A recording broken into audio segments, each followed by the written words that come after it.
La lluvia golpeaba con fuerza las altas ventanas del edificio de oficinas de Manhattan, donde trabajaba en mi segundo turno como conserje. Cada gota resonaba en el agotamiento que se había instalado profundamente en mis huesos. A los 23 años, mi vida se había convertido en una danza cuidadosamente coreografiada de supervivencia.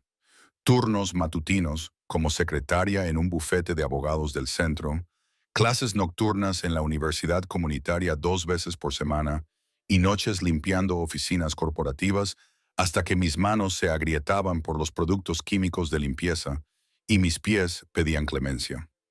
Me decía a mí misma que era algo temporal, que una vez que terminara mi carrera de empresariales, todo cambiaría, que el estrecho apartamento estudio en Queens, con su perpetuo olor a moho y el vecino que tocaba el bajo a las 3 de la mañana, se convertiría en un recuerdo lejano. Pero hace 6 meses, todo ya había cambiado de una forma que nunca hubiera podido imaginar. De una forma que me aterrorizaba tan completamente que había pasado cada día desde entonces huyendo de una verdad que ya no podía ocultar. Todo empezó con una llamada telefónica de mi supervisor en la empresa de catering, donde ocasionalmente hacía trabajos extra los fines de semana. Necesitaban a alguien de última hora para un evento privado en el Celestial. El tipo de hotel donde los porteros llevaban guantes blancos y una sola noche en la suite presidencial costaba más de lo que yo ganaba en 3 meses. Casi dije que no. Estaba agotada, me dolían los pies por el doble turno del día anterior, pero el sueldo era el triple de mi tarifa habitual y mi casero acababa de subir el alquiler otra vez.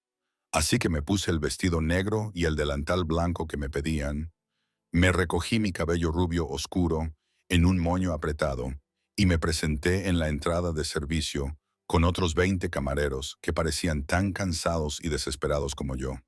El salón de baile era impresionante, casi de una forma obscena. Lámparas de cristal que probablemente costaban más que mis préstamos estudiantiles, suelos de mármol tan pulidos que podía ver mi reflejo y huéspedes vestidos con ropa de diseño y joyas que podrían financiar un pequeño país. Me abrí paso entre la multitud con bandejas de champán y aperitivos, invisible, como siempre lo son los trabajadores del servicio para los ricos, hasta que lo sentí. Esa sensación inconfundible de estar siendo observada. Me giré y fue entonces cuando lo vi por primera vez. Estaba de pie cerca de las ventanas que iban del suelo al techo y daban a la ciudad increíblemente alto e imponente, con un traje gris oscuro perfectamente entallado que probablemente costaba más que mi coche. Su cabello oscuro estaba peinado con ese estilo perfecto y natural peinado hacia atrás que los hombres europeos parecen dominar. E incluso desde el otro lado de la sala podía ver los ángulos marcados de su mandíbula, la intensidad de su mirada, la forma en que todos a su alrededor parecían inclinarse ligeramente hacia atrás, como reconociendo un radio invisible de poder. Adrian Caruso. Entonces no sabía su nombre, pero pronto lo descubriría, junto con todo lo demás que lo hacía fascinante y absolutamente aterrador. No apartó la mirada cuando lo sorprendí mirándome. No fingió un desinterés cortés, como hace la mayoría de la gente. En cambio, en cambio levantó ligeramente su copa en señal de reconocimiento, con una esquina de la boca levantada en algo que no era exactamente una sonrisa, pero que tenía más significado que cualquier palabra pudiera transmitir. Mi corazón comenzó a latir con fuerza, de una forma que no tenía nada que ver con el esfuerzo físico de llevar bandejas pesadas. Y me dije a mí misma que apartara la mirada, que recordara que estaba allí para trabajar, no para enredarme con hombres que llevaban relojes Rolex y desprendían peligro como si fuera colonia. Pero él me encontró de todos modos durante mi descanso en el pasillo de servicio vacío, donde intentaba recuperar el aliento y dar un descanso a mis doloridos pies. Apareció tan silenciosamente que no lo noté hasta que habló. Su voz era baja y tenía un acento que sugería raíces italianas y costosos internados. Hablamos durante lo que parecieron horas, pero que probablemente solo fueron 20 minutos, sobre arte, sobre la hipocresía de la riqueza, sobre mis sueños de terminar la escuela y empezar mi propio negocio algún día. Él escuchaba de una manera que me hacía sentir como si fuera la única persona en toda la ciudad. Y cuando me tocó la mano, solo un breve roce de sus dedos contra los míos, sentí una descarga eléctrica que recorrió todo mi cuerpo. Debería haberme marchado entonces. Debería haber reconocido las señales de advertencia, la forma en que los demás clientes le evitaban, la diferencia en sus miradas, que iban más allá del respeto y se acercaban más al miedo, el hecho de que tuviera a 3 hombres con trajes oscuros observando desde la distancia, que claramente no estaban allí para conversar.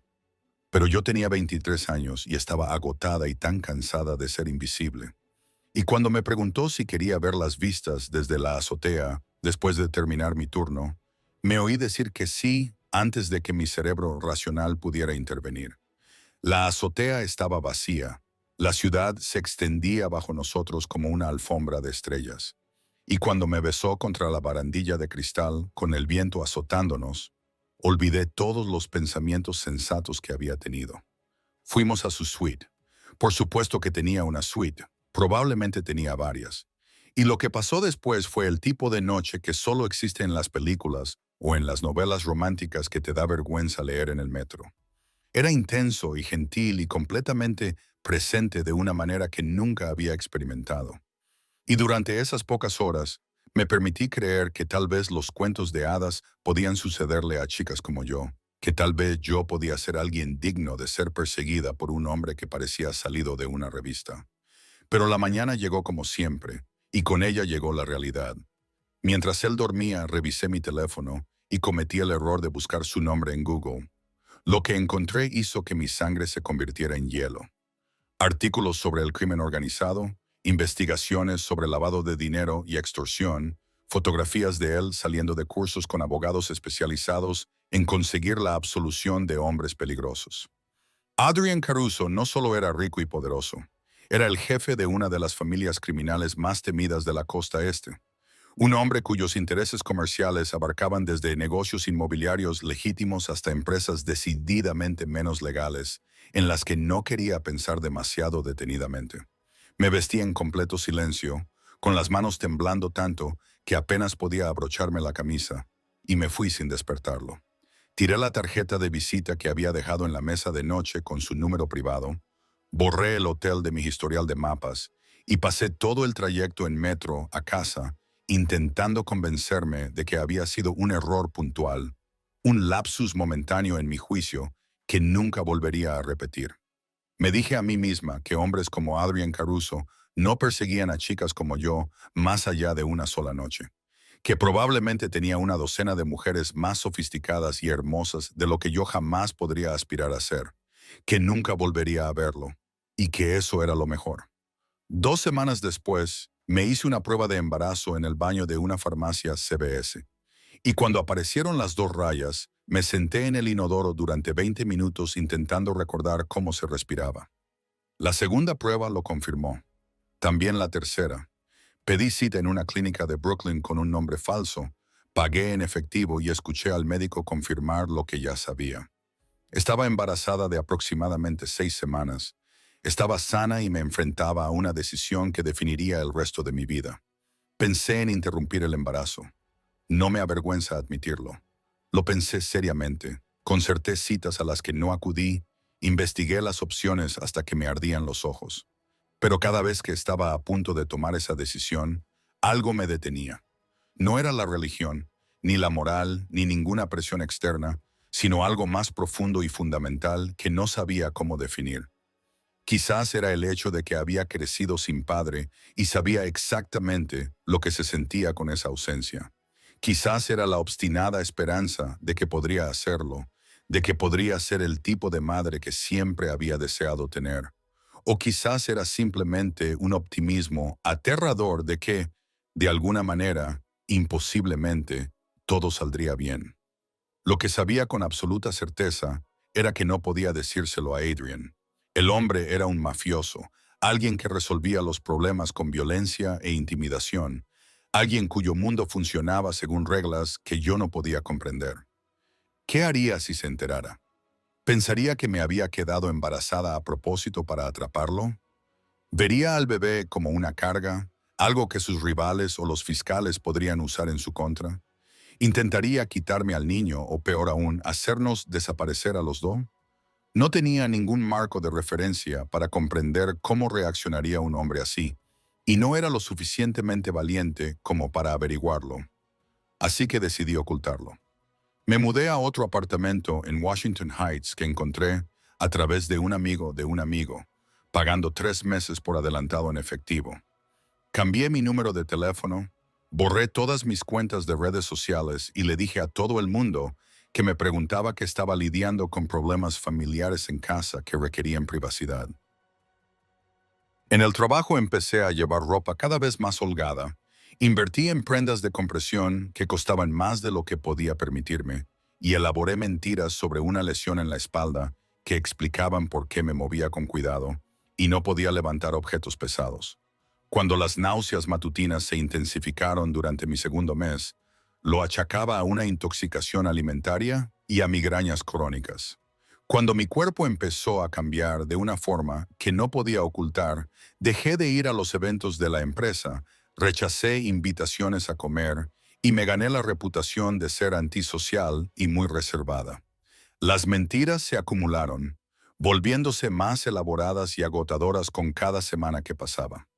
Para cuando llegué al quinto mes, el engaño se había convertido en un trabajo a tiempo completo que requería más energía que mi empleo real. Cada mañana comenzaba con la misma cuidadosa rutina, de pie de lado frente al espejo del baño, evaluando cuánto había cambiado mi cuerpo durante la noche, ideando qué combinación de jerseys holgados y pantalones de cintura alta disimularía mejor la curva que cada vez era más difícil de ocultar. Había invertido en un armario completo de blazers oversize de tiendas de segunda mano, túnicas fluidas que combinaba estratégicamente y bufandas que colocaba de manera que desviaran la atención de mi abdomen. Mis compañeros de trabajo probablemente pensaban que había desarrollado alguna extraña obsesión por la moda o que estaba ocultando un aumento de peso drástico, pero eran demasiado educados o estaban demasiado desinteresados como para preguntarme directamente. Los retos físicos eran implacables e implacables. Mi trabajo de secretaria me obligaba a estar sentada en un escritorio durante 8 horas, y había desarrollado un elaborado sistema para colocar mi silla en ángulos que impidieran que nadie viera mi perfil, para sincronizar mis descansos para ir al baño con los momentos en que la oficina estaba vacía, para comer sola en mi escritorio, mientras todos los demás se reunían en la sala de descanso. El turno de limpieza nocturno era aún peor. Agacharme, levantar peso, estirarme, todo ello mientras intentaba proteger mi creciente barriga, que parecía decidida a anunciarse al mundo.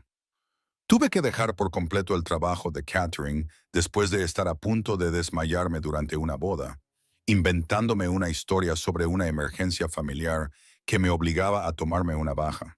El dinero se convirtió en una fuente de ansiedad aplastante que me mantenía despierta la mayoría de las noches.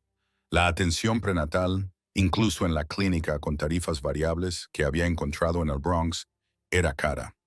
Las vitaminas prenatales, la ropa nueva cada pocas semanas, ya que nada me quedaba bien, el depósito de seguridad para el nuevo apartamento, el teléfono desechable que había comprado por si acaso surgía alguna emergencia. Todo se acumulaba más rápido de lo que podía ganar. Empecé a hacer trabajos de transcripción por cuenta propia en línea, escribiendo hasta altas horas de la noche hasta que me dolían los dedos y me ardían los ojos, escuchando declaraciones legales y dictados médicos.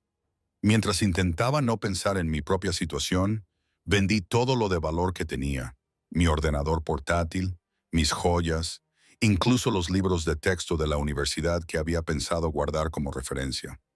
Dejé de ir a clase por completo, diciéndome a mí misma que volvería después de que naciera el bebé, sabiendo en el fondo que probablemente era una mentira. Me dije a mí misma que así el presente sería más llevadero.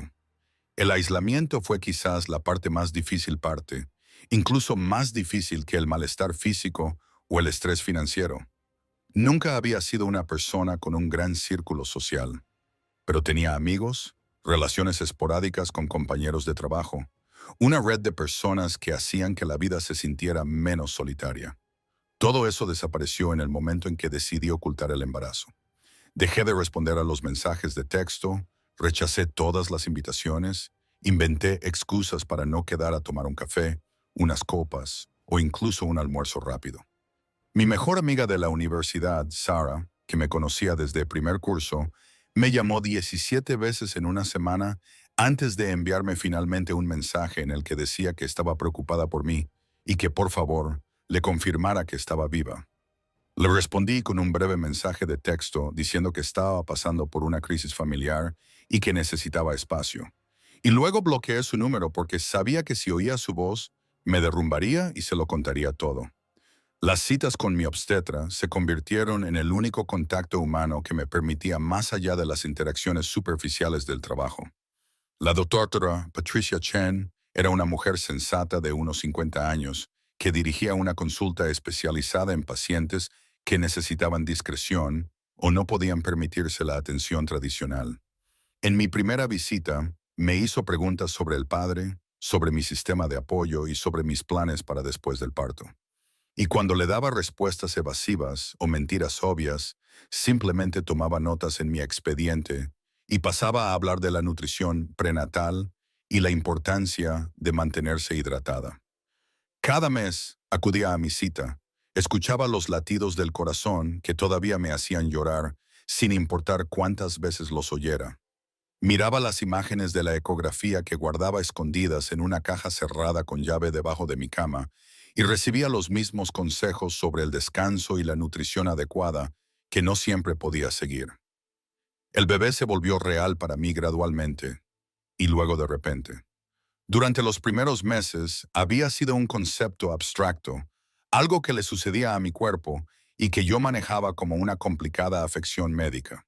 Pero entonces sentí el primer aleteo de movimiento durante mi cuarto mes. Tan débil que pensé que lo había imaginado, seguido una semana más tarde por una patada inconfundible que me hizo jadear en voz alta durante una reunión en el trabajo. Después de eso, el bebé fue una presencia constante, una personita que parecía tener opiniones sobre lo que comía y cuándo dormía, y definitivamente sobre mi postura.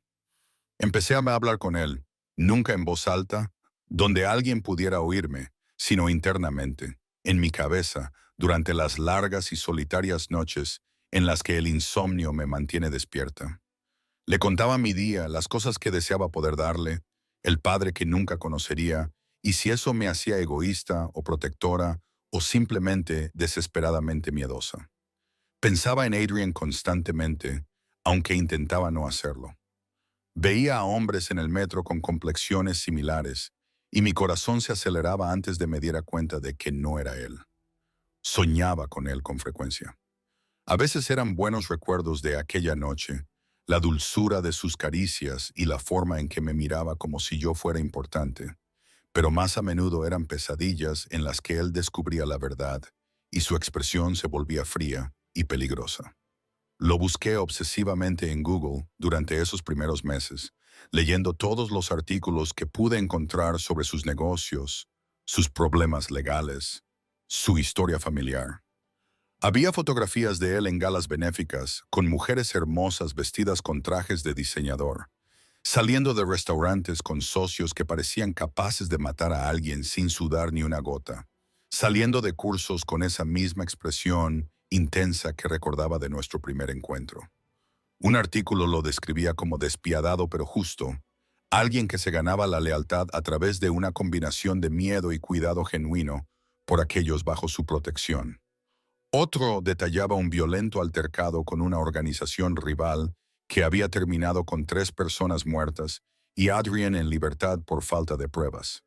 El contraste entre estas versiones de él y el hombre que había escuchado mis sueños durante horas y me había tratado con tanta atención creaba una disonancia cognitiva que no podía resolver. ¿Cuál era el verdadero? ¿Podían ser ambos ciertos? ¿Y qué decía de mí el hecho de que siguiera pensando en él con algo más complicado que el puro miedo? A medida que avanzaba mi embarazo, la paranoia se intensificaba. Me convencí de que alguien me seguía, de que al doblar una esquina me encontraría a uno de sus hombres esperando para acompañarme a algún enfrentamiento para el que no estaba preparada. Varié mis rutas a casa, miré constantemente por encima del hombro.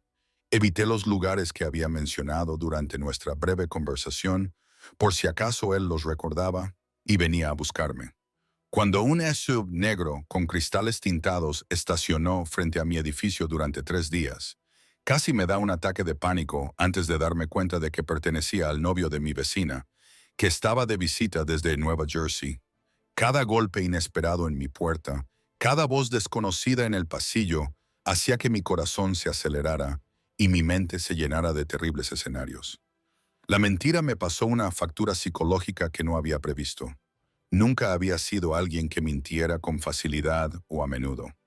Me enorgullecía de mi honestidad básica, incluso cuando resultaba incómoda.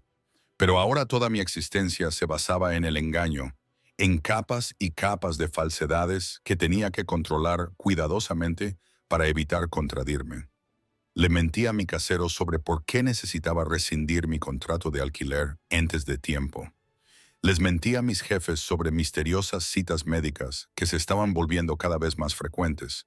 Les mentí a las pocas personas que quedaban en mi vida sobre por qué me había vuelto tan distante y poco fiable. Y me mentía constantemente a mí misma sobre si estaba haciendo lo correcto o simplemente tomando la salida cobarde. Los peores momentos llegaban a altas horas de la noche, cuando estaba sola con mis pensamientos y los movimientos del bebé y el peso aplastante de la incertidumbre sobre el futuro.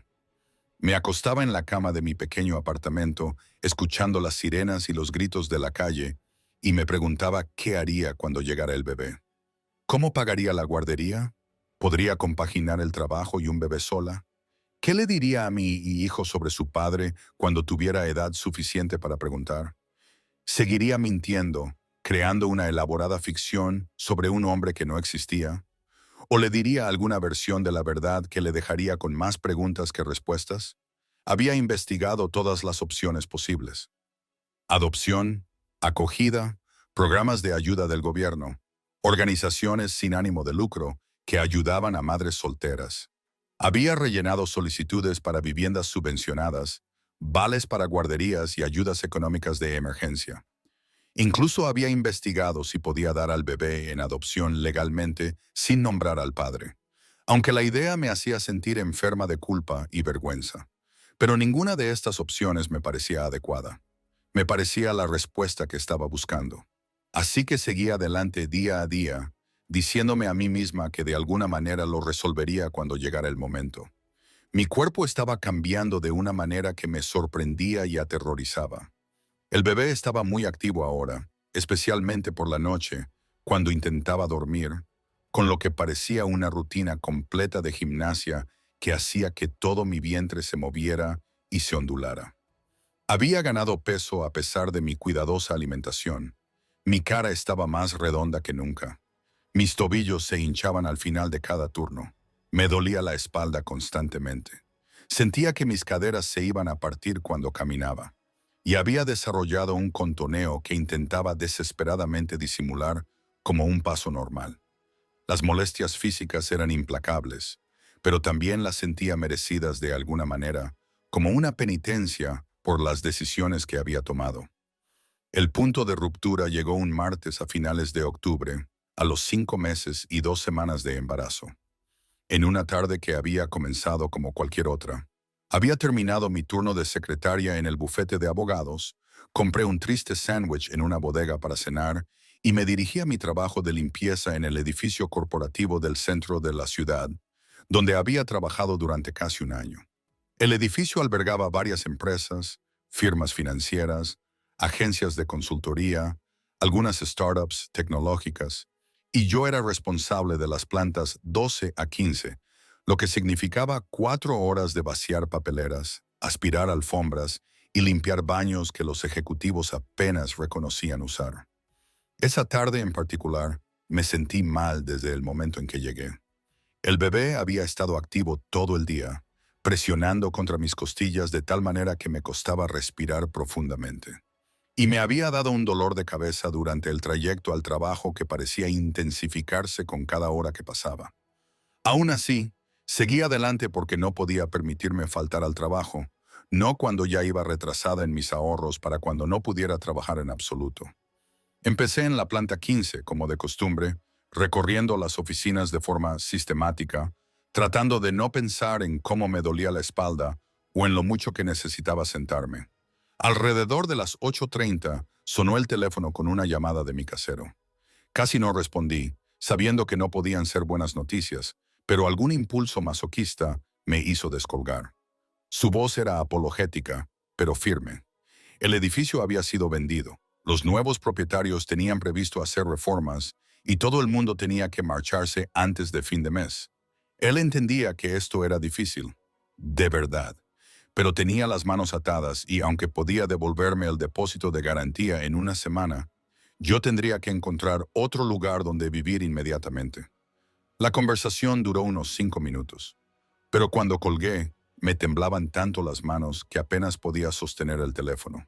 Por un momento, me quedé allí parada en el pasillo vacío, mirando la moqueta industrial e intentando procesar lo que esto significaba.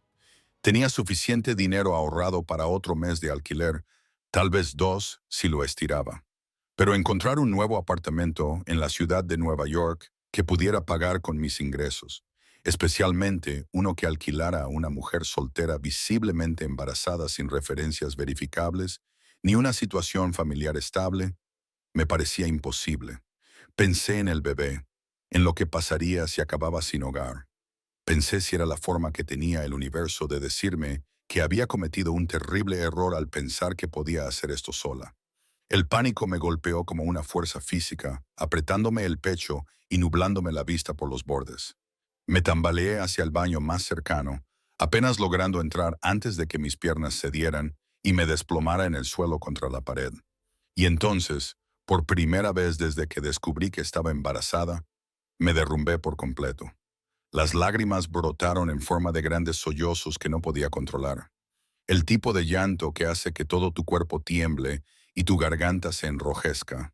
Me abracé el vientre, sintiendo al bebé moverse dentro de mí, y lloré por todo lo que había perdido y por todo lo que aún temía perder. No sé cuánto tiempo estuve allí sentada en ese frío suelo de baldosas, encorvada sobre mi barriga de embarazada, en un baño vacío de un edificio en el que se suponía que debía estar trabajando. Podrían haber sido 5 minutos o 30. Lo único que sé es que, en algún momento, me di cuenta de unos pasos en el pasillo, pesados y deliberados, que se detuvieron justo delante de la puerta del baño. Intenté calmar mi llanto para recomponerme, pero mi cuerpo no me obedecía. La manija de la puerta giró a pesar de que la había cerrado con llave, y luego todo el marco de la puerta tembló cuando alguien la abrió a la fuerza con lo que sonó como una sola poderosa patada.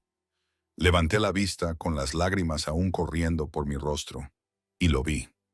Adrian Caruso estaba en la puerta de ese baño como una aparición de mis peores pesadillas y mis deseos más secretos. Vestido con un traje azul marino de 3 piezas que probablemente costaba más de lo que yo ganaba en 6 meses. Su cabello oscuro perfectamente peinado hacia atrás. Recordé un reloj con diamantes que reflejaba la luz fluorescente. Por un momento, nos quedamos mirándonos fijamente y vi cómo su expresión pasaba de la preocupación a la sorpresa y a algo que no pude identificar mientras sus ojos se desplazaban desde mi rostro manchado de lágrimas hasta donde mis brazos rodeaban protector a mi vientre, que ya no era posible ocultar. Su voz, cuando finalmente habló, era áspera y grave, y estaba llena de una emoción que nunca antes le había oído. Natalie, solo mi nombre, pero la forma en que lo dijo me hizo llorar aún más. Se acercó a mí e instintivamente me apreté más contra la pared, lo que le hizo detenerse en seco como si le hubiera abofeteado. ¿Cuánto tiempo?, preguntó, y pude oír cómo luchaba por mantener la voz tranquila. ¿Cuánto tiempo llevas embarazada? No pude responder. No podía articular palabra entre los sollozos que no dejaban de salir. Él se agachó lentamente, con cuidado, manteniendo cierta distancia entre nosotros, como si se acercara a un animal asustado. De cerca, pude ver detalles que había olvidado. La pequeña cicatriz sobre su ceja izquierda, el tono exacto de sus ojos, que eran más oscuros de lo que recordaba, la forma en que se le tensaba un músculo de la mandíbula cuando intentaba controlarse. ¿Quién es el padre, Natalie? Su voz se había vuelto muy tranquila, muy peligrosa. Dime ahora, ¿quién es el padre? La pregunta quedó suspendida en el aire entre nosotros, y supe que tenía unos segundos para tomar una decisión que lo cambiaría todo.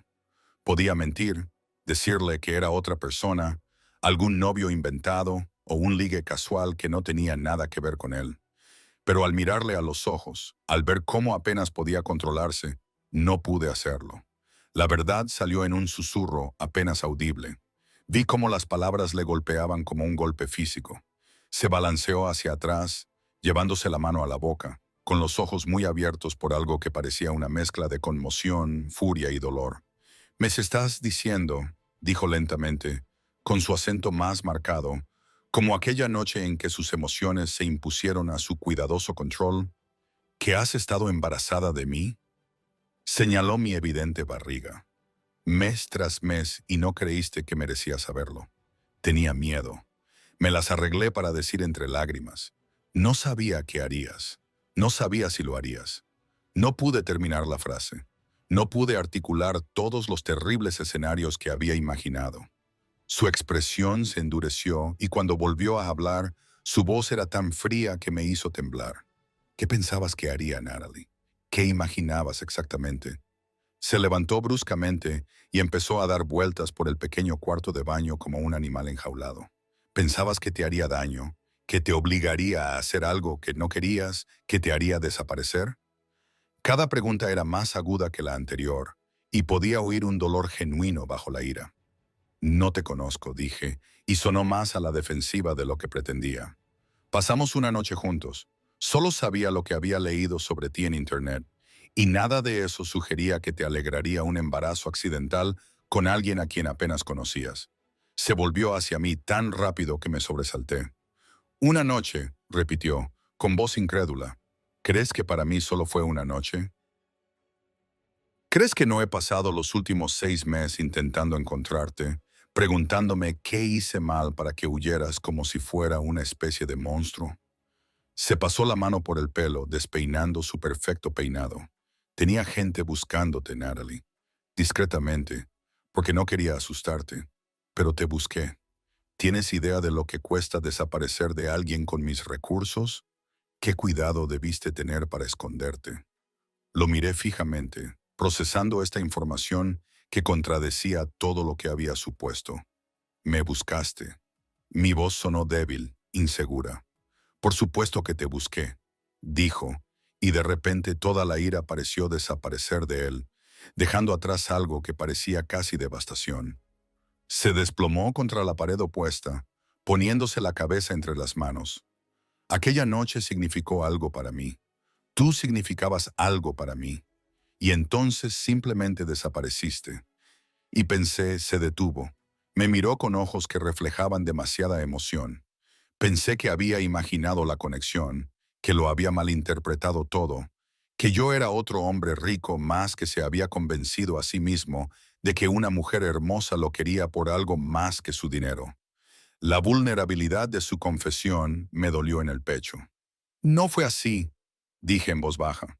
«Aquella noche fue real. Todo fue real. Por eso huí, porque me asustaba lo mucho que sentía, lo rápido que sucedió todo. Y entonces descubrí quién eras realmente, y simplemente me entró el pánico». Se quedó callado durante un largo rato, estudiando mi rostro como si intentara leer mis pensamientos. Así que, en lugar de hablar conmigo, en lugar de darme la oportunidad de formar parte de esto, decidiste ocultarme a mi hijo durante meses, luchar sola, llorar en el suelo del baño. Su mirada recorrió mi ropa barata y demasiado grande, mi rostro cansado, y pude ver cómo iba comprendiendo lo difícil que habían sido las cosas. «¿Cómo has llevado las cosas económicamente con la atención médica?» «Me las he arreglado», dije, levantando la barbilla con el poco orgullo que me quedaba. «Tengo 2 trabajos. Encontré una clínica. He estado... Apenas has sobrevivido». Me interrumpió con voz dura. «No me mientas, Natalie. Ahora no. No sobre esto». Se levantó y de repente se cernía sobre mí. Este hombre alto y poderoso que probablemente podría destruir mi vida con una llamada telefónica si quisiera. «Vas a venir conmigo». «¿Qué?», Intenté levantarme del suelo, pero mi cuerpo no me respondía. No, no puedo. Esto no es una negociación. Se agachó y antes de que pudiera protestar, me cogió en brazos como si no pesara nada. Con la barriga del embarazo y todo. Estás agotada, estás alterada y estás embarazada de mi hijo. Vamos a ir a un lugar seguro donde podamos hablar tranquilamente, donde no estés sentada en el suelo del baño de un edificio en el que no deberías estar trabajando en tu estado. Bájame, le dije. Pero no había fuerza detrás de esas palabras. La verdad era que estaba tan cansada, tan abrumada, y que me sostuviera alguien que parecía preocuparse por mi bienestar, aunque también estuviera furioso conmigo, me hacía sentir mejor de lo que quería admitir. Adrian me sacó de ese baño y atravesó el edificio de oficinas vacío, edificio de oficinas como si fuera algo precioso y frágil. Sus brazos me sostenían con firmeza y fuerza, a pesar de mis protestas de que podía caminar. En el ascensor vi nuestro reflejo en las paredes espejadas. Él y su traje caro parecían en todo momento el hombre poderoso que era. Yo y mi uniforme de limpieza con las mejillas manchadas de lágrimas y una barriga que ya no podía ocultar. El contraste entre nosotros era casi absurdo. Tenía la mandíbula apretada y pude ver un músculo temblando en su mejilla, lo que sugería que estaba conteniendo una tormenta de emociones con pura fuerza de voluntad. 3 hombres con trajes oscuros esperaban en el vestíbulo y ni siquiera parpadearon al ver a su jefe llevando a una mujer embarazada por la entrada con suelo de mármol. Uno de ellos se adelantó para abrir la puerta de un sub negro que se había detenido junto a la acera. Otro hablaba en voz baja por su teléfono en lo que parecía italiano, y el tercero escudriñaba la calle con la alerta de alguien que espera problemas.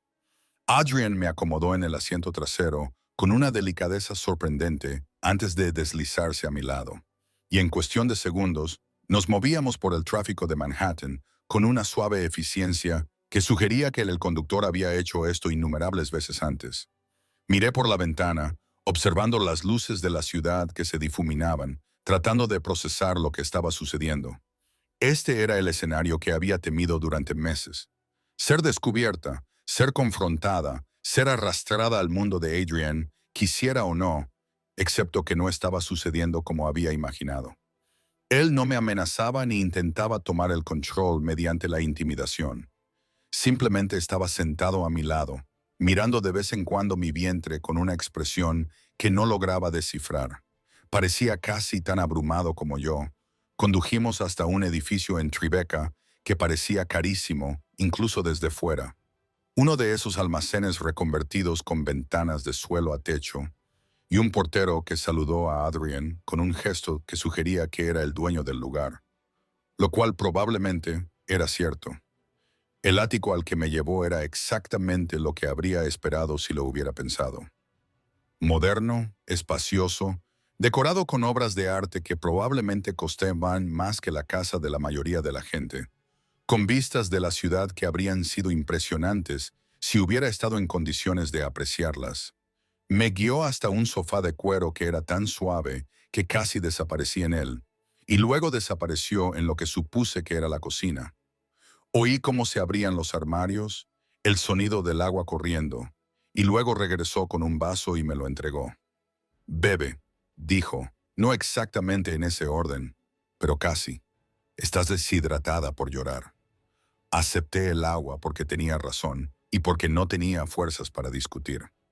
Se sentó frente a mí en un sillón, inclinándose hacia adelante con los codos sobre las rodillas, y durante un largo momento nos limitamos a mirarnos. De cerca pude ver que él también parecía cansado, con ojeras que sugerían que había dormido tan mal como yo. La ropa cara y el arreglo perfecto no podían ocultar la tensión de sus hombros ni el agotamiento de su expresión. «Empieza por el principio», dijo finalmente. «Cuéntamelo todo». Y así lo hice. Le conté que me había hecho la prueba de embarazo, el pánico y el miedo, y las decisiones imposibles, que me había mudado de piso y cambiado de número de teléfono y dejado la escuela.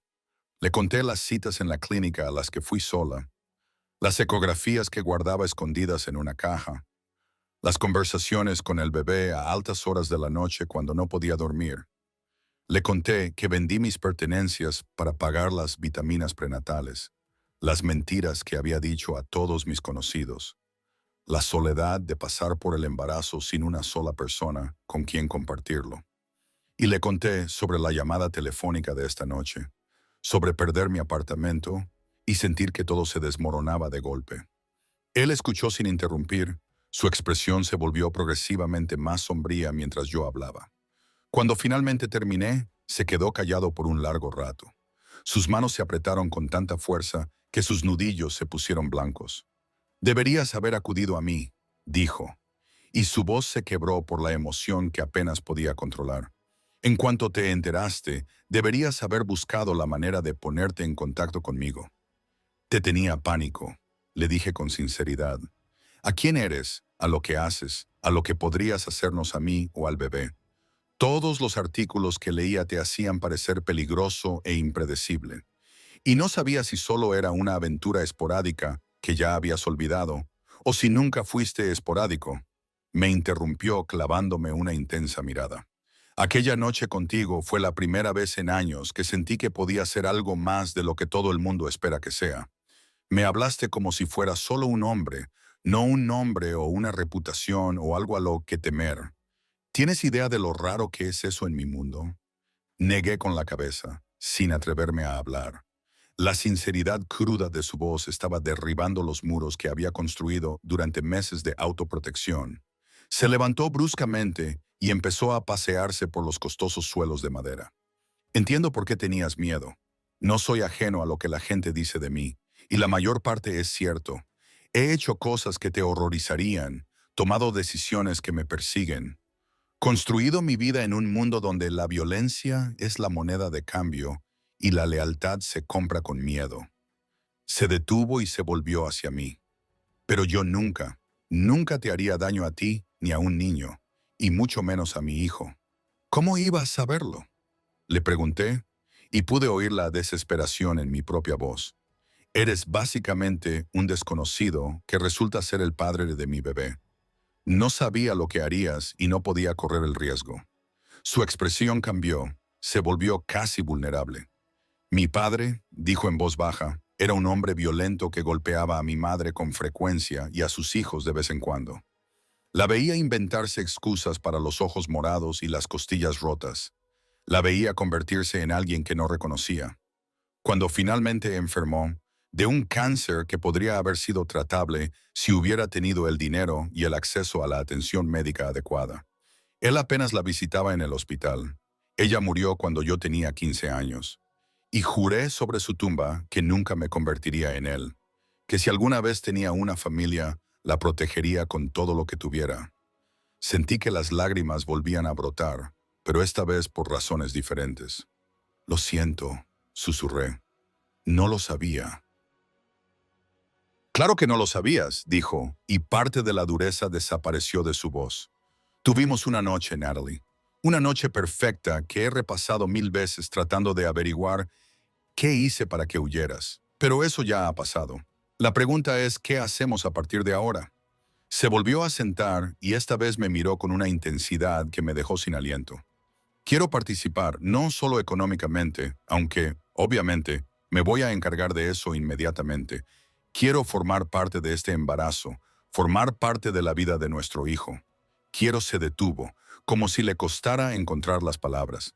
«Quiero que lo intentemos. No porque estés embarazada, aunque eso sin duda es un factor, sino porque no he podido dejar de pensar en ti desde aquella noche. Porque cuando te oí llorar y reconocí tu voz, lo primero en lo que pensé no fue en el embarazo ni en el engaño. Fue que por fin te había encontrado y no iba a dejar que volvieras a desaparecer». Mi corazón latía tan fuerte que estaba segura de que él podía oírlo. «Adrian, no sé si puedo formar parte de tu mundo. Las cosas que haces, el peligro». «Cambiaré», dijo inmediatamente, «no quién soy fundamentalmente, sino las partes que te ponen en peligro.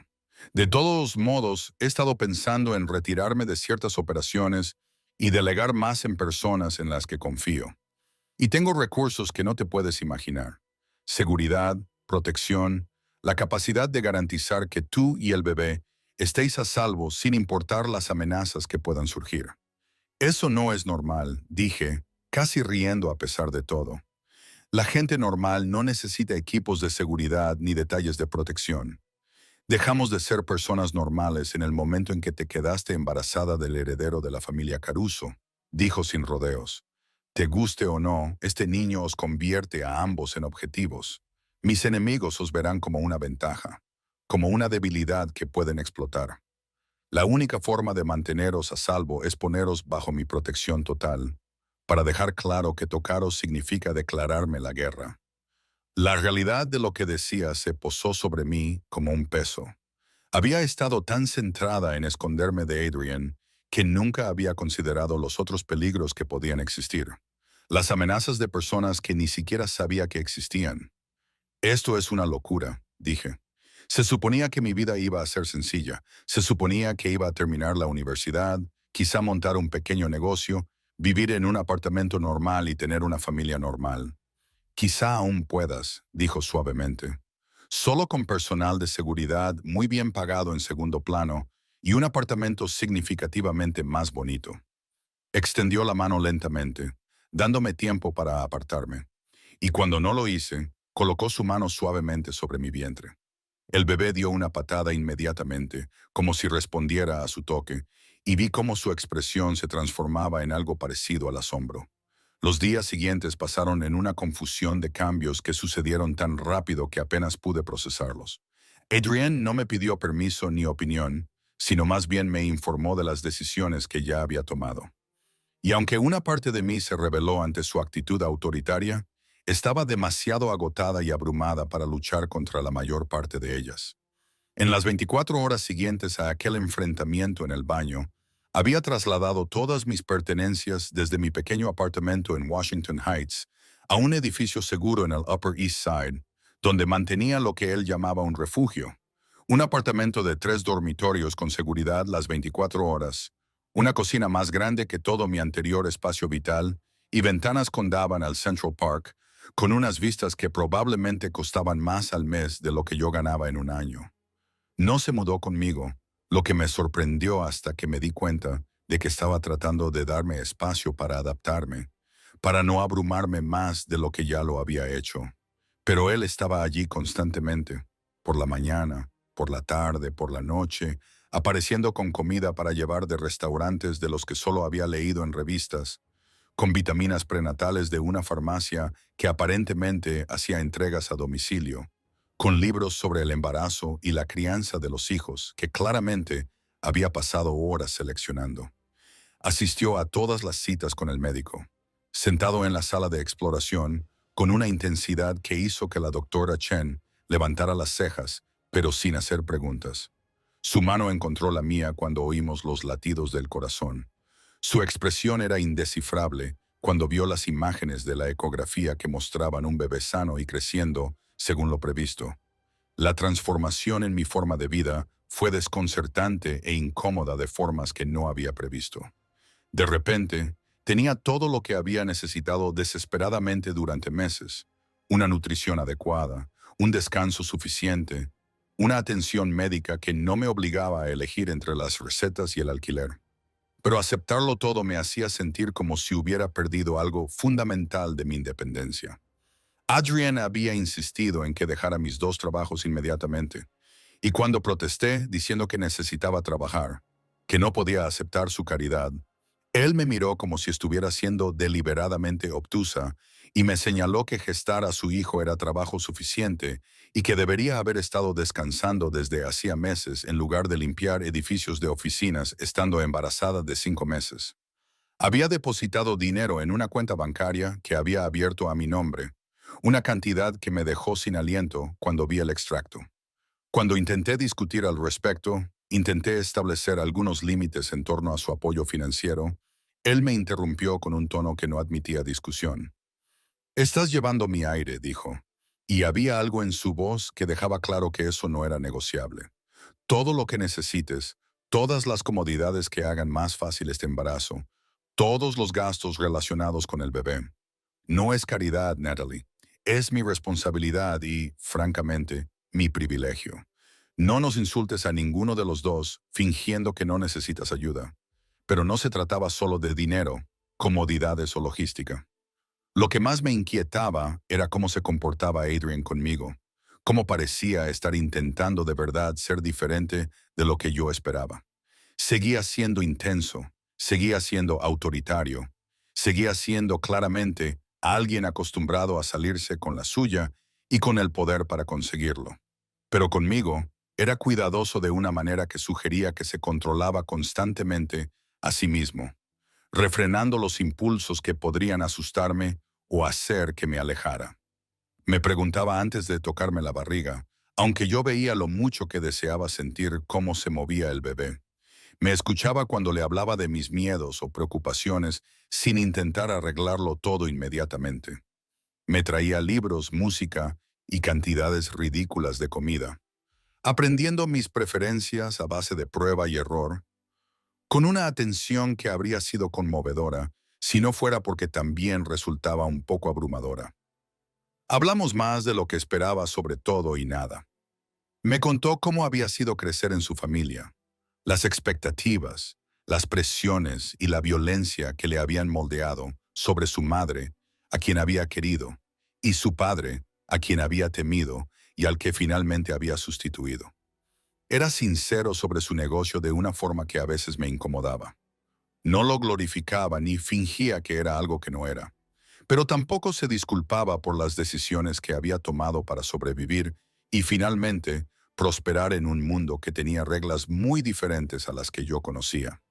Y poco a poco, con cuidado, empezó a compartir su visión de cómo las cosas podrían ser diferentes, de cómo podría alejarse de los aspectos más peligrosos de sus operaciones y centrarse en negocios legítimos que no pusieran a su familia en peligro. Llevo un tiempo pensando en esto. Lo admitió una noche mientras estábamos sentados en el salón del apartamento, él en un sillón y yo en el sofá con los pies en alto porque se me habían empezado a hinchar los tobillos. Incluso antes de volver a encontrarte, la violencia, la amenaza constante de ser procesado o la guerra con los rivales es agotador y no es sostenible. Tengo lugartenientes que son capaces de dirigir la mayoría de las operaciones, que han sido leales durante años y se merecen más responsabilidad. Puedo mantener la supervisión sin estar directamente involucrado en cosas que podrían matarme o encarcelarme. ¿De verdad puedes alejarte?, le pregunté escéptica. Pensaba que una vez que te metías en esa vida, estabas en ella para siempre. No estoy hablando de alejarme por completo, aclaró. Siempre seré quien soy, siempre tendré conexiones e influencia, y sí, algunos intereses comerciales que operan en zonas grises. Pero hay una diferencia entre ser la persona que toma todas las decisiones y se ensucia las manos, y ser alguien que delega y mantiene el control estratégico desde la distancia. Mi hijo se merece un padre que esté presente, que no esté constantemente mirando por encima del hombro o preparándose para el próximo ataque. Quería creerle, quería confiar en que podía cambiar lo suficiente como para que esto funcionara. Pero había leído lo suficiente sobre el crimen organizado como para saber que marcharse no era sencillo, que los enemigos no se olvidaban de ti solo porque decidieras estar menos involucrado. ¿Qué pasa con las personas que ven al bebé como una ventaja?, pregunté, expresando el temor que había ido creciendo desde que él lo mencionó por primera vez. Dijiste que tus enemigos nos atacarían. ¿Cómo cambia eso el hecho de que tú te retires? Su expresión se endureció. No cambia nada, no del todo. Por eso tendrás seguridad contigo cada vez que salgas de este apartamento. Por eso el bebé tendrá protección desde el momento en que nazca. Por eso estoy reestructurando toda mi operación para eliminar a los rivales que representan las mayores amenazas. Se inclinó hacia adelante, con la mirada intensa. Sé que esta no es la vida que querías, Natalie. Sé que no es normal, ni sencilla, ni nada parecida a lo que imaginabas cuando pensabas en tener una familia, pero puedo manteneros a salvo a los dos. No es arrogancia. Es una promesa que estoy dispuesto a cumplir con todos los recursos que tengo. La certeza en su voz debería haberme tranquilizado, pero en cambio solo puso de relieve lo mucho que mi vida se había desviado de todo lo que había planeado. Pensé en la chica que había sido 6 meses atrás, la que se había centrado en terminar la universidad y construir una vida modesta y estable. Esa versión de mí misma me parecía ahora una extraña, alguien ingenua que no tenía ni idea de lo rápido que podía cambiar todo. Tengo miedo, admití en voz baja, de este mundo, de lo que significa para nuestro hijo, de si soy lo suficientemente fuerte para sobrevivir en él. Ya estás sobreviviendo en él. Él dijo, llevas meses sobreviviendo sola, sin apoyo y con recursos mínimos. Eres más fuerte de lo que crees, Natalie. Solo tienes que dejar de intentar hacerlo todo tú sola y dejar que alguien te ayude a llevar la carga.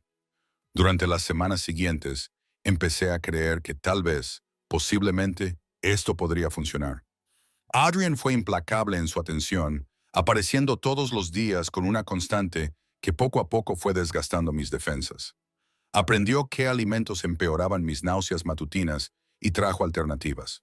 Se daba cuenta cuando estaba cansada e insistía en que descansara, a veces guiándome físicamente hasta el dormitorio y quedándose hasta que me dormía. Hacía preguntas sobre el bebé constantemente. ¿Tenía preferencias por algún nombre?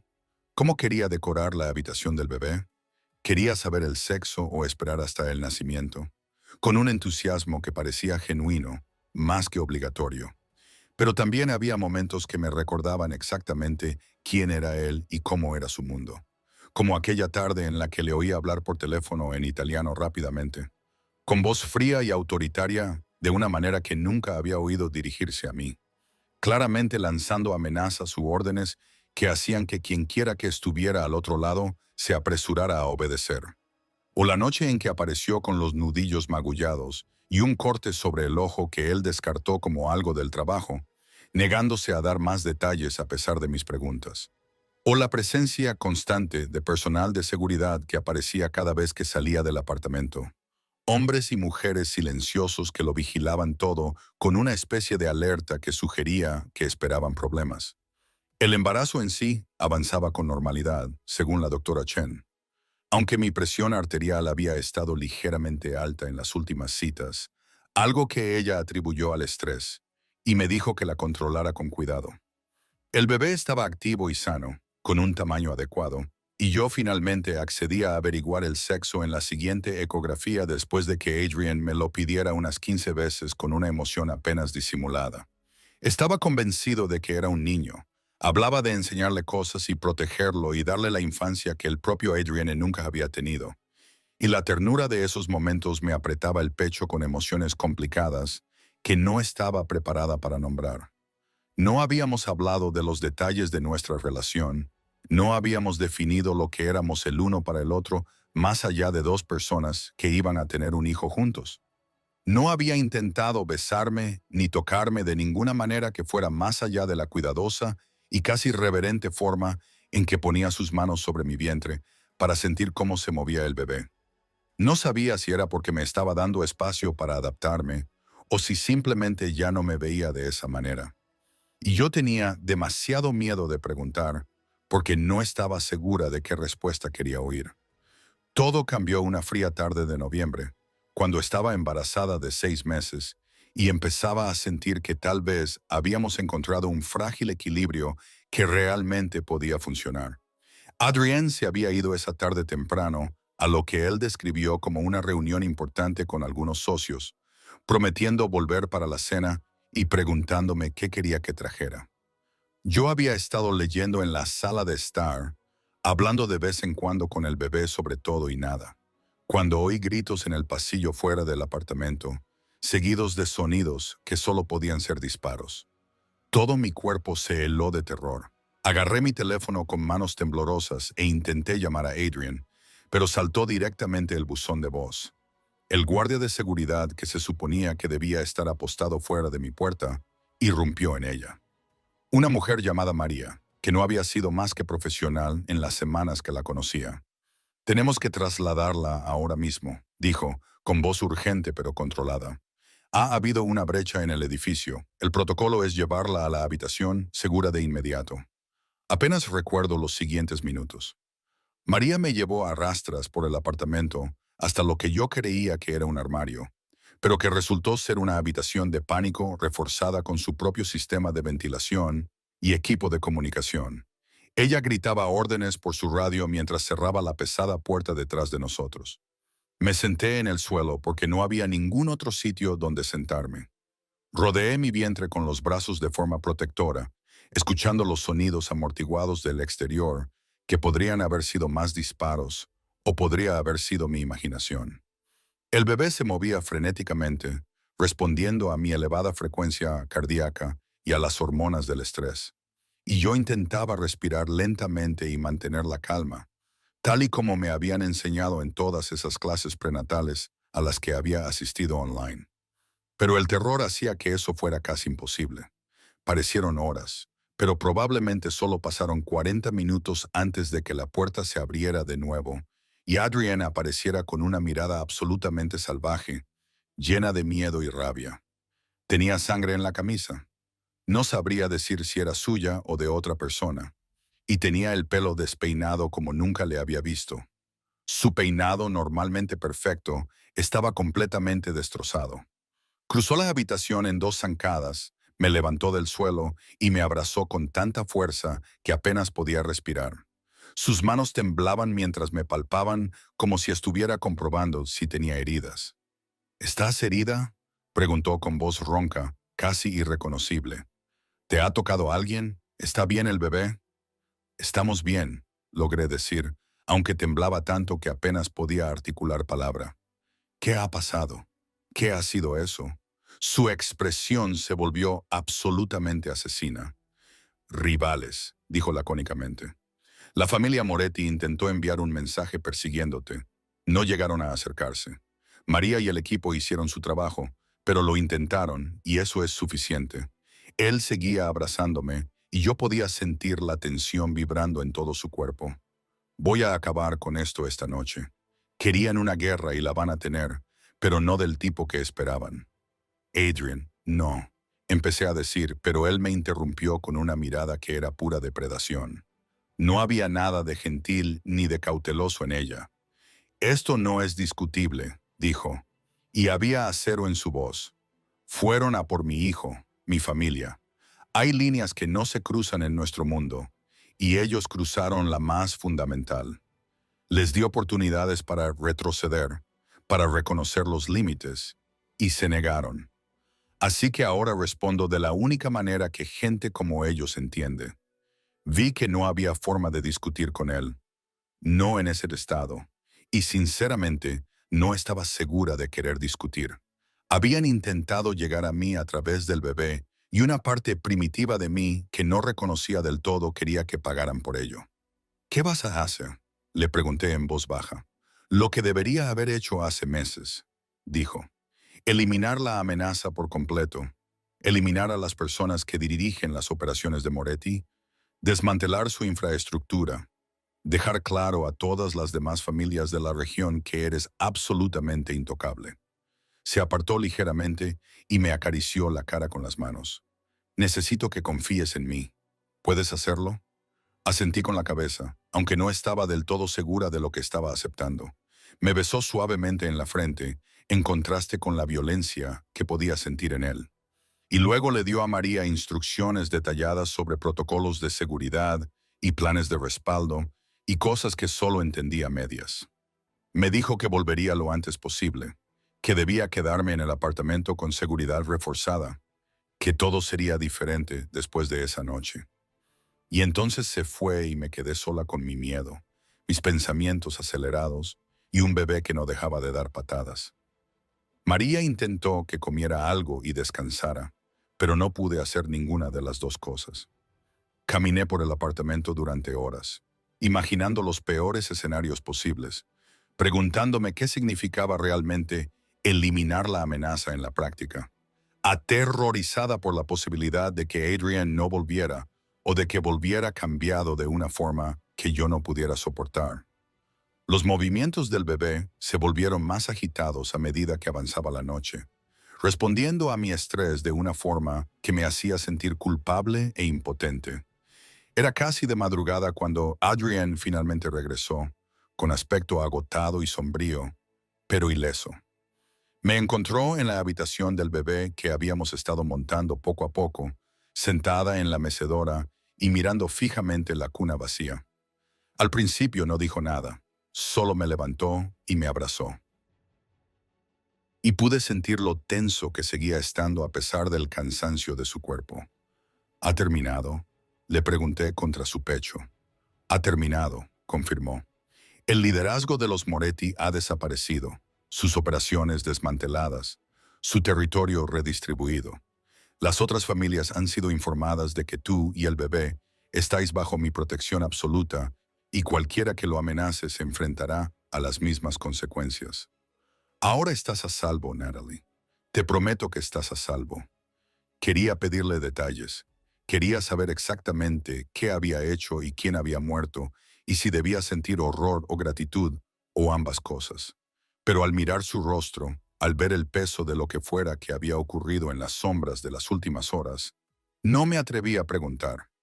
En su lugar, solo asentí y dejé que me llevara a la cama, donde me abrazó mientras por fin me quedaba dormida por puro agotamiento. Las siguientes semanas fueron extrañas y tensas. Adrian estaba diferente después de aquella noche, más duro en algunos aspectos, pero también más decidido a demostrar que podía ser el padre y la pareja que había prometido ser. Aceleró sus planes de retirarse de las operaciones directas. Ascendió a personas en las que confiaba para que se encargaran del día a día del negocio y pasó más tiempo conmigo del que jamás hubiera esperado. Estuvo presente en todas las citas, todos los hitos, todos los momentos de malestar o miedo. Leyó libros sobre el embarazo con una intensidad que habría resultado divertida si no fuera también conmovedora. Le hizo tantas preguntas a la doctora Chen que ella empezó a traer tiempo extra a nuestras citas y, en general, se dedicó a prepararse para la paternidad con la misma concentración que probablemente había aplicado alguna vez para construir su imperio. Aún no habíamos definido lo que éramos el uno para el otro, pero algo había cambiado después del ataque. Ahora estábamos más unidos, unidos por el peligro muy real al que nos habíamos enfrentado y por el bebé que nos conectaba más seguramente que cualquier palabra. Él seguía sin presionarme para tener intimidad física, más allá de abrazarme, cuando necesitaba consuelo, o poner sus manos sobre mi vientre para sentir cómo se movía el bebé. Pero había una ternura en la forma en que me miraba que hacía que mi corazón se acelerara de una manera que no tenía nada que ver con el miedo. Entré en trabajo de parto 3 semanas antes de lo previsto, en una nevada tarde de enero, mientras Adrienne estaba en una reunión con sus abogados para transferir varios activos empresariales. Rompí aguas de forma espectacular mientras intentaba organizar la habitación del bebé y de repente todo se convirtió en un caos. María llamando en busca de ayuda. Adrian apareciendo en cuestión de minutos con un aspecto absolutamente aterrado a pesar de sus intentos por mantener la calma. El trayecto al hospital, que me pareció a la vez demasiado rápido y no lo suficientemente rápido. Y luego, horas de parto que fueron a la vez la experiencia más dolorosa y más profunda de mi vida, con Adrian sujetándome la mano en cada contracción, susurrándome palabras de ánimo en inglés e italiano, mirándome como si estuviera realizando algún tipo de milagro. El ataque se produjo durante la fase final del parto, cuando yo estaba demasiado agotada para digerir realmente lo que estaba pasando. Oí gritos, vi a Adrienne sacar una pistola de algún sitio y le vi colocarse entre mí y la puerta con una expresión que prometía la muerte a cualquiera que entrara por ella. María y el resto del equipo de seguridad cerraron la sala de partos, mientras la seguridad del hospital se ocupaba de lo que resultó ser un último intento desesperado de los socios restantes de Moretti por hacernos daño. Todo terminó en minutos. La amenaza se neutralizó antes de que pudiera acercarse a nosotros, pero consolidó algo fundamental. Nuestro hijo estaba naciendo en medio de la violencia, me gustara o no, y la única manera de protegerlo era aceptar por completo el mundo de Adrian. Y entonces, tras horas de dolor, miedo y esfuerzo, nuestro hijo nació. Adrian cortó el cordón umbilical con las manos ligeramente temblorosas. Y cuando el doctor puso a nuestro bebé en sus brazos, vi cómo este hombre peligroso y poderoso que había matado a personas hacía solo unas semanas, se derrumbaba por completo. Lloraba mientras sostenía a nuestro hijo. Susurraba promesas en italiano que yo no podía entender, pero que sentía en lo más profundo de mi ser. Y me miraba con una emoción tan cruda que yo también empecé a llorar. «Voy a protegerte», dijo. Y supe que se refería a los dos. A los dos. Cueste lo que cueste, tenga que cambiar lo que tenga que cambiar, lo haré. Ahora eres mi familia, Natalie. Lo único que importa. Alcé la mano para tocarle la cara. Este hombre que me aterrorizaba y me reconfortaba a partes iguales, y dijo las palabras que había estado acumulando durante semanas. Te quiero. No sé cuándo ocurrió, ni si es inteligente, ni si estoy cometiendo un terrible error, pero te quiero. Su expresión se transformó en algo que parecía una mezcla de asombro, alivio y determinación juntos. Me enamoré de ti esa primera noche, admitió, y desde entonces me he enamorado cada vez más. Sé que mi mundo es violento y peligroso y no es lo que tú querías, pero te juro que pasaré el resto de mi vida asegurándome de que nunca te arrepientas de haberme dado esta oportunidad. Entonces me besó, con nuestro hijo entre nosotros, el sonido de los equipos de seguridad fuera de la puerta y la certeza de que nada en nuestra vida sería normal ni fácil. Pero al mirar a nuestro bebé, a esa personita perfecta que habíamos creado, me di cuenta de que quizá lo normal estaba sobrevalorado. Quizá lo que teníamos era mejor, más difícil y más aterrador, y requería más valor del que yo sabía que poseía, pero real de una manera que trascendía cualquier cuento de hadas que yo hubiera imaginado. En los días siguientes, Adrienne cumplió sus promesas. Se alejó de sus operaciones más peligrosas, reestructuró toda su organización para dar prioridad a la seguridad de nuestra familia y comenzó el largo proceso de transición hacia negocios legítimos que no pusieran a nuestro hijo en riesgo. No fue una transformación completa. Seguía siendo quien era, seguía teniendo conexiones y poder que operaban en las sombras, pero fue un cambio genuino, del tipo que proviene de amar algo más que al poder. Nos mudamos a una casa a las afueras de la ciudad con una seguridad que rivalizaba con la de una fortaleza. Creamos una vida que equilibraba las necesidades empresariales de Adrienne con la seguridad de nuestro hijo y mi lento proceso de reconstrucción de mi identidad. Empecé a tomar clases en línea de nuevo, trabajando para terminar mi carrera a mi propio ritmo. Con el apoyo y el aliento incondicionales de Adrienne, construimos algo que parecía casi una familia normal si se ignoraban la seguridad armada y las reuniones ocasionales con personas que claramente operaban al margen de la ley. Nuestro hijo, al que llamamos Marco, por el apellido de soltera de la madre de Adrienne, creció sabiendo que era amado profundamente por ambos padres, protegido absolutamente y heredero de un legado complicado que le ayudaríamos a manejar cuando tuviera la edad suficiente para entenderlo. Y aprendí que el amor no siempre es como uno espera que sea, que a veces la persona a la que más temes se convierte en la persona sin la que no puedes imaginar vivir, y que la familia, la verdadera familia, vale la pena cada riesgo, cada miedo y cada momento de valentía que se necesita para elegirla por encima de la seguridad.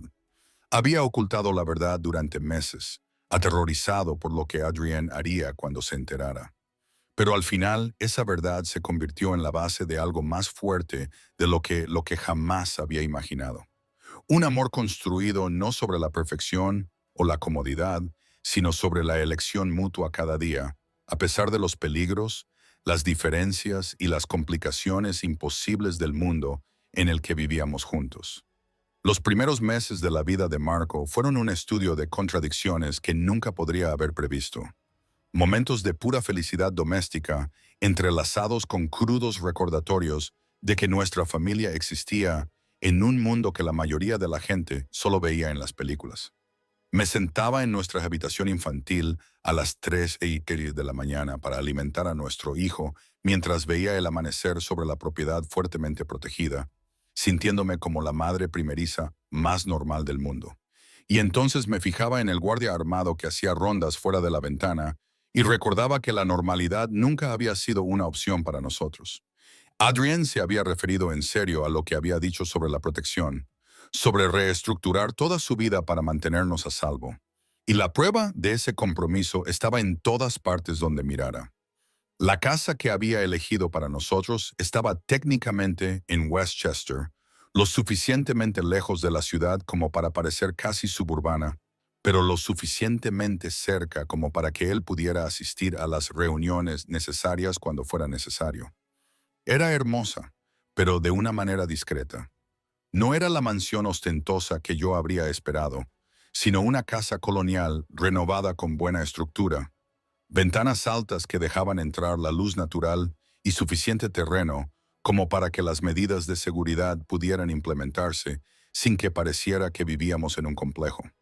Me había consultado cada decisión sobre el interior, aprendiendo mis preferencias y gustos con la misma intensidad que aplicaba a todo lo demás, y el resultado fue un hogar que realmente sentía como mío en lugar de otro espacio más que él controlaba.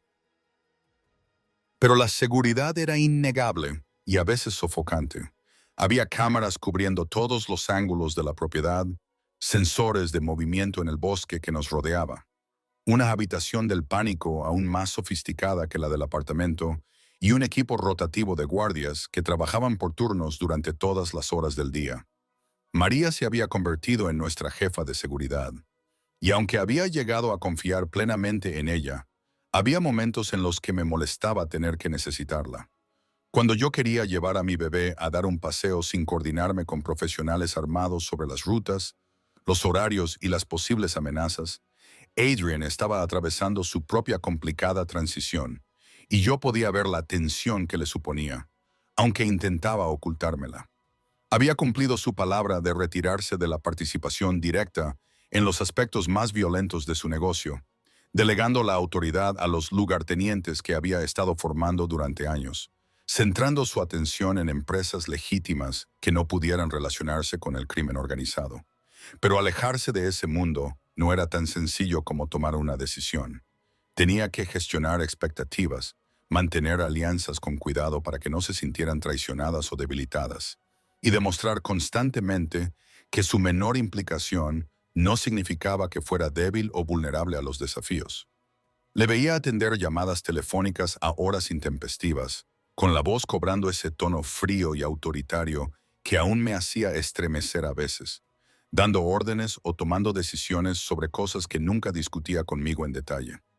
Desaparecía para asistir a reuniones que duraban horas y volvía a casa con la tensión reflejada en sus hombros y el agotamiento en sus ojos. Y yo aprendí a no hacer demasiadas preguntas sobre dónde había estado o qué había hecho.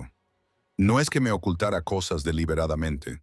Habíamos establecido desde el principio que yo no quería ni necesitaba saber los detalles de las operaciones que podrían mantenerme despierta por la noche, sino que habíamos llegado a un acuerdo tácito sobre los límites entre su trabajo y nuestra vida familiar. Lo que más me sorprendió fue lo natural que le resultaba la paternidad. Cómo la misma intensidad y concentración que lo hacían peligroso en su mundo profesional se traducían en una devoción total por nuestro hijo. Se involucraba en todos los aspectos del cuidado de Marco de una manera que desafiaba todos los estereotipos que había oído sobre los hombres poderosos y la paternidad. Aprendió a cambiar pañales con la misma precisión que probablemente aplicaba a la planificación de operaciones. Estudiaba las etapas del desarrollo del bebé como si fueran informes de inteligencia y se levantaba para darle de comer por la noche sin quejarse, incluso cuando sabía que tenía reuniones importantes a la mañana siguiente. Lo encontraba en la habitación del bebé a horas intempestivas, simplemente mirando a Marco dormir. Su expresión era suave, como nunca la había visto cuando pensaba que nadie lo observaba. La vulnerabilidad que mostraba con nuestro hijo era casi más difícil de presenciar que su crueldad profesional. Le aterrorizaba hacer algo mal, dañar de alguna manera a esta pequeña persona perfecta que habíamos creado. Y ese miedo le hacía dudar de sí mismo de una forma completamente ajena a un hombre que normalmente tomaba decisiones con absoluta certeza. Me preguntaba constantemente si estaba cogiendo a Marco correctamente, si le estaba alimentando bien, si el bebé parecía feliz o incómodo, o si necesitaba algo, Adrienne no sabía cómo satisfacer. Y cuando Marco enrollaba su diminuta manita alrededor del dedo de Adrienne o se quedaba dormido sobre el pecho de su padre, yo veía cómo este temido mafioso se derretía con una emoción tan pura que me partía el corazón. Estábamos aprendiendo a ser compañeros, no solo copadres, sino verdaderos compañeros en la construcción de una vida juntos. Y era más difícil de lo que esperaba. Veníamos de mundos tan diferentes, teníamos experiencias y expectativas tan distintas, que incluso las decisiones más simples podían convertirse en complicadas negociaciones. Yo quería que Marco tuviera una infancia normal con citas para jugar, parques públicos y una escuela normal, mientras que el instinto de Adrian era mantenerlo aislado y protegido con tutores privados y compañeros cuidadosamente seleccionados.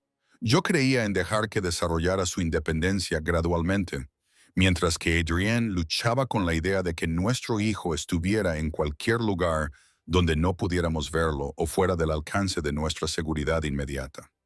A veces discutíamos sobre estas cosas hasta altas horas de la noche, después de que Marco se durmiera. Ambos estábamos convencidos de lo que creíamos que era mejor para nuestro hijo, pero también aprendimos a transigir para encontrar un término medio entre mis deseos de normalidad y su necesidad de seguridad. Adrian accedió a dejar que Marco tuviera experiencias fuera de nuestra burbuja protegida siempre y cuando se tomaran las precauciones adecuadas. Aunque reconocí que era necesario cierto nivel de seguridad y que no se trataba solo de la paranoia de Adrienne, hablamos sobre nuestras propias infancias, sobre lo que nos habíamos perdido y lo que queríamos darle a nuestro hijo. Y esas conversaciones nos ayudaron a comprendernos mutuamente de una manera más profunda. Empecé a ver cómo la necesidad de control de Adrienne provenía de un profundo miedo. Miedo a perdernos como había perdido a su madre. Miedo a no proteger lo que más le importaba. Miedo a que un solo error le costara todo lo que finalmente se había permitido querer. Mi relación con Adrienne siguió evolucionando de una manera que me emocionaba y aterrorizaba a la vez. Habíamos reconocido nuestros sentimientos mutuos en esa habitación del hospital, pero construir una relación romántica mientras aprendíamos a ser padres juntos era complicado. Vivíamos en la misma casa, criando a un niño juntos, pero no habíamos hablado del matrimonio ni habíamos hecho ningún compromiso formal más allá de nuestra dedicación compartida a Marco. Adrian me había cedido el dormitorio principal, mientras él ocupaba una habitación de invitados al final del pasillo, respetando mi necesidad de espacio. Aunque a veces podía sentir su frustración con el arreglo, la tensión física entre nosotros era constante y creciente. Él pasaba a mi lado en el pasillo y yo sentía una descarga eléctrica recorrer todo mi cuerpo. Lo veía abrazar a nuestro hijo y no deseaba otra cosa que estar envuelta en esos mismos brazos. A veces me miraba con un deseo tan evidente que tenía que apartar la mirada antes de hacer algo impulsivo. Pero los dos nos conteníamos, ambos temerosos de precipitarnos en algo antes de haber establecido completamente la base de confianza y compañerismo que necesitábamos. Pasaron unos 4 meses después del nacimiento de Marco, cuando las cosas finalmente cambiaron.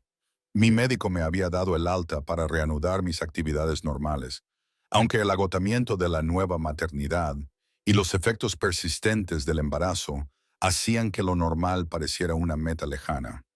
Adrian había estado fuera durante 2 días en la ciudad para ocuparse de unos asuntos que no podía evitar.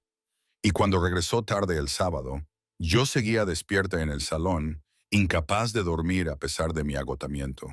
Me encontró acurrucada en el sofá con un libro que en realidad no estaba leyendo.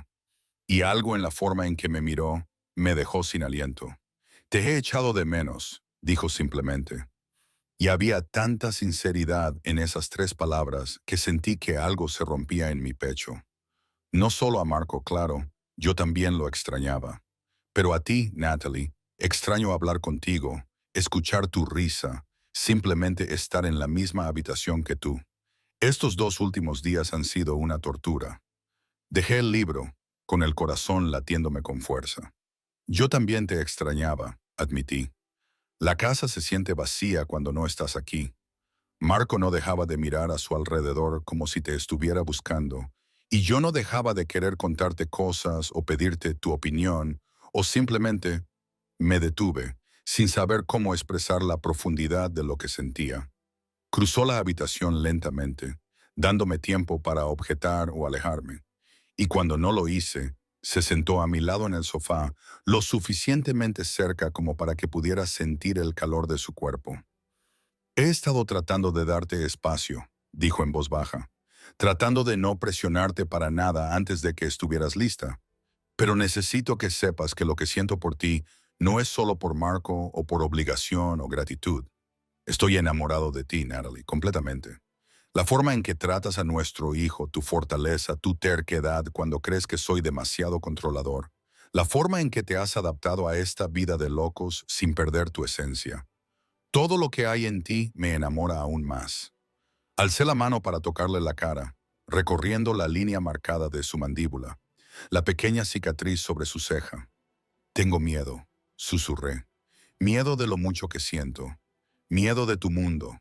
Miedo de que pase algo y lo pierda antes de haber tenido la oportunidad de apreciarlo. Yo también tengo miedo, admitió, y la vulnerabilidad en sus ojos era casi dolorosa de ver.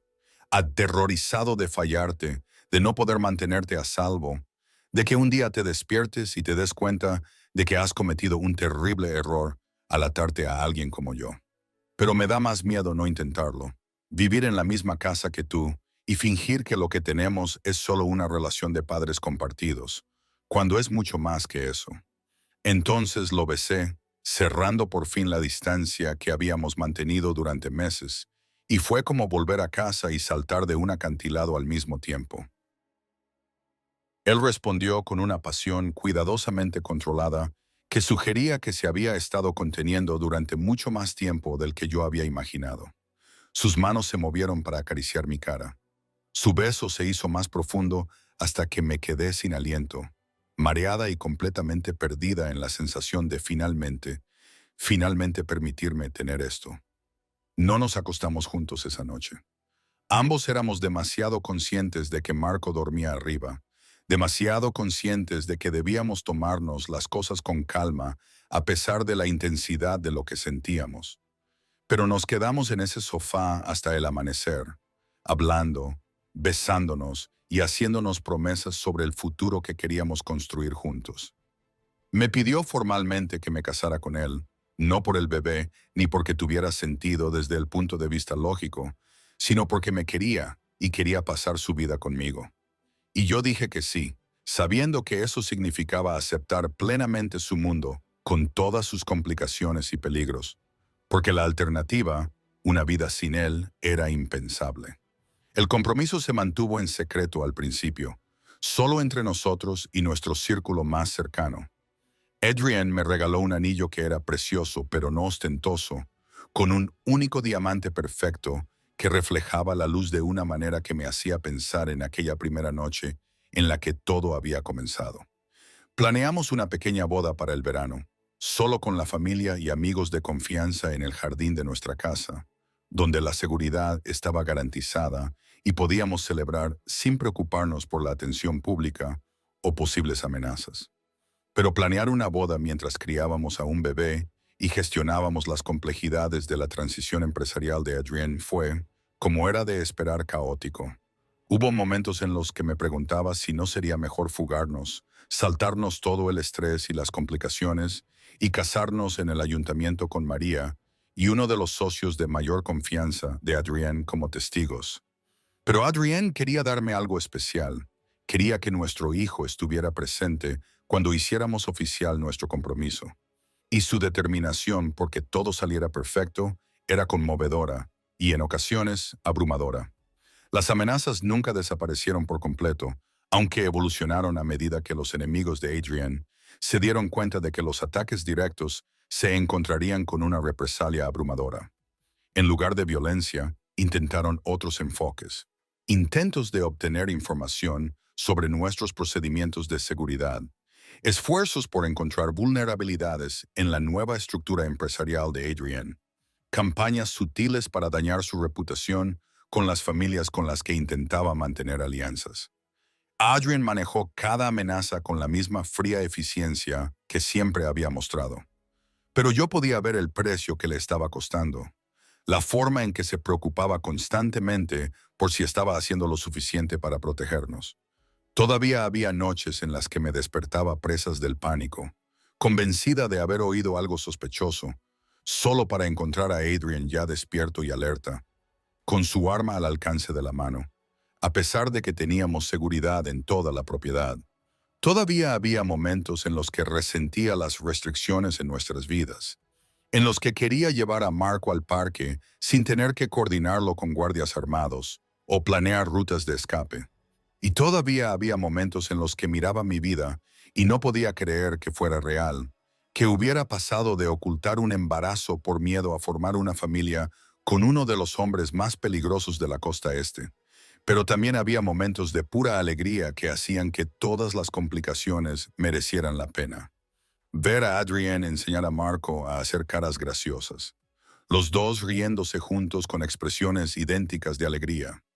Encontrar notas de amor escondidas por la casa que Adrienne dejaba para que yo las descubriera. Pequeños recordatorios de que él pensaba en mí, incluso durante sus días más ajetreados. Las tranquilas tardes en las que nos sentábamos juntos después de acostar a Marco, simplemente hablando de todo y de nada, construyendo los cimientos de una intimidad que iba más allá de la atracción física o la responsabilidad compartida. Terminé mi carrera esa primavera, tomando cursos en línea durante las siestas de Marco y estudiando hasta altas horas de la noche con el ánimo y el apoyo de Adrienne. Cruzar el escenario para recibir mi diploma en una ceremonia con mucha seguridad, que probablemente le dio pesadillas a la seguridad de la universidad con Adrienne y Marco, entre el público fue uno de los momentos de mayor orgullo de mi vida. Representaba algo fundamental sobre no perderme por completo en el caos del último año, sobre mantener metas y sueños que eran míos, independientemente de ser la madre de Marco o la pareja de Adrienne. Adrienne cumplió su promesa de pasar a un negocio legítimo, aunque aprendí que legítimo en su mundo a menudo significaba técnicamente legal, pero aún así operando en zonas grises morales. Invirtió mucho en el desarrollo inmobiliario, en empresas tecnológicas emergentes que necesitaban capital y conexiones, en empresas hoteleras que se beneficiaron de su comprensión de cómo gestionar operaciones complejas. Mantuvo las relaciones con su antiguo mundo, pero a una distancia prudente, consultando en lugar de mandando, aconsejando en lugar de controlando. No fue una ruptura completa. Probablemente eso no era posible dada su historia, pero fue un cambio genuino que vino de ponernos a nosotros en primer lugar.